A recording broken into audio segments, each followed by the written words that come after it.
Do you want to learn more about Napoleon's wars? Watch this video. Napoleon Bonaparte joined a long and complex series of military alliances, but his major wars in Europe can be categorized into 7 main alliances. He also led 60 major battles as a military commander. Major wars, or alliance wars.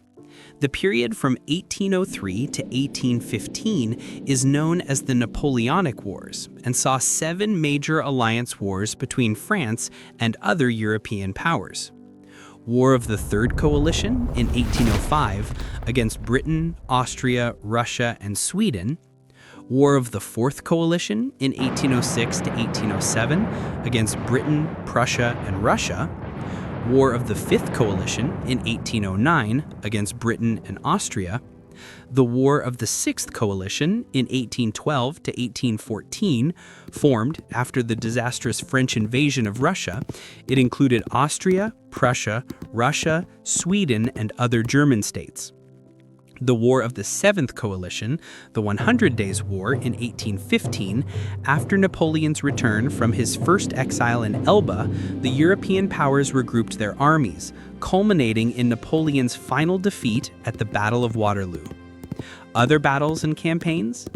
In addition to the Allied Wars, Napoleon participated in numerous other campaigns and battles as part of his military career, which began during the French Revolutionary Wars, 1792 to 1802, most notably the French campaign in Egypt, 1798 to 1801, a military operation led by Napoleon early in his career as a general, the Spanish War of Independence, Peninsula War, 1808 to 1814, a long and costly conflict in Spain and Portugal that drained France's resources.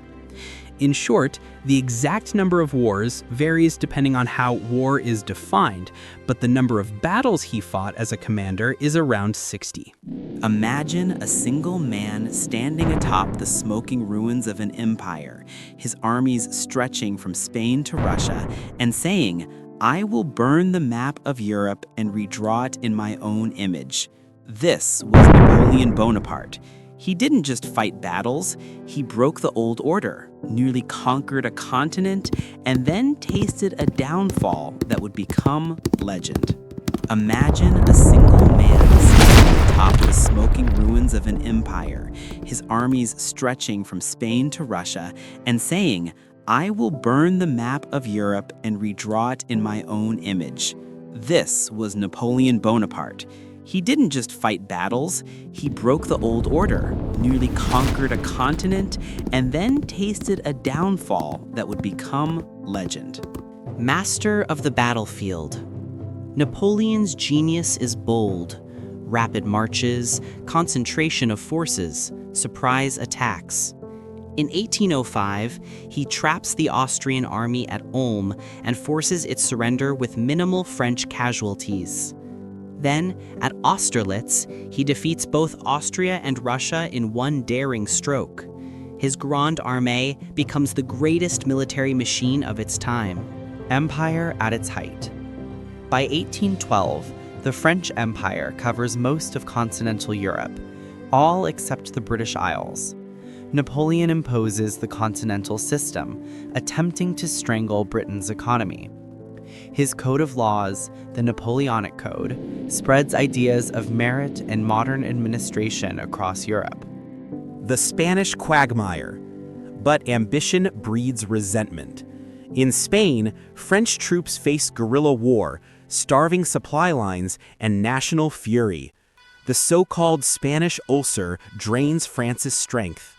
Despite his brilliance, Napoleon finds himself stuck in an attritional fight he didn't fully control. The Russian mistake. Then comes the turning point. In 1812, Napoleon invades Russia with his famed Grande Armée. He reaches Moscow, but finds the city abandoned and burned. The winter, starvation, and guerrilla attacks rip his army apart. Fewer than a tenth survive the retreat.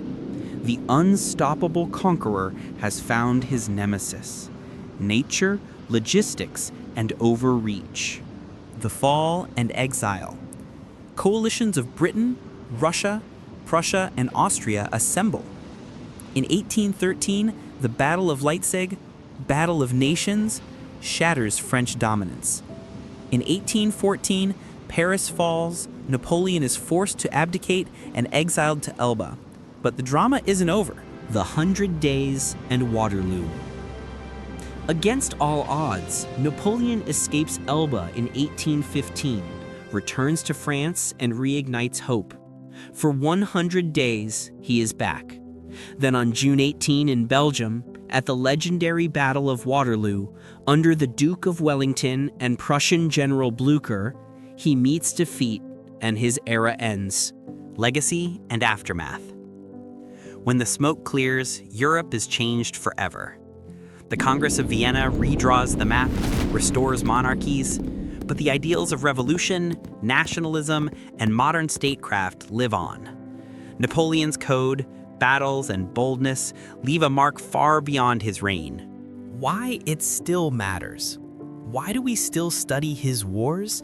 Because here we find lessons about the limits of power, the danger of hubris, and the fine line between genius and disaster. He changed warfare, politics, and the very idea of Europe.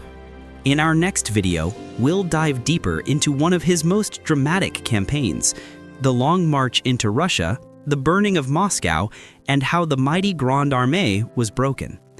The stage is set for disaster. Now, I want to hear from you. If you were a general in Napoleon's place, what decision would you have made differently, and why?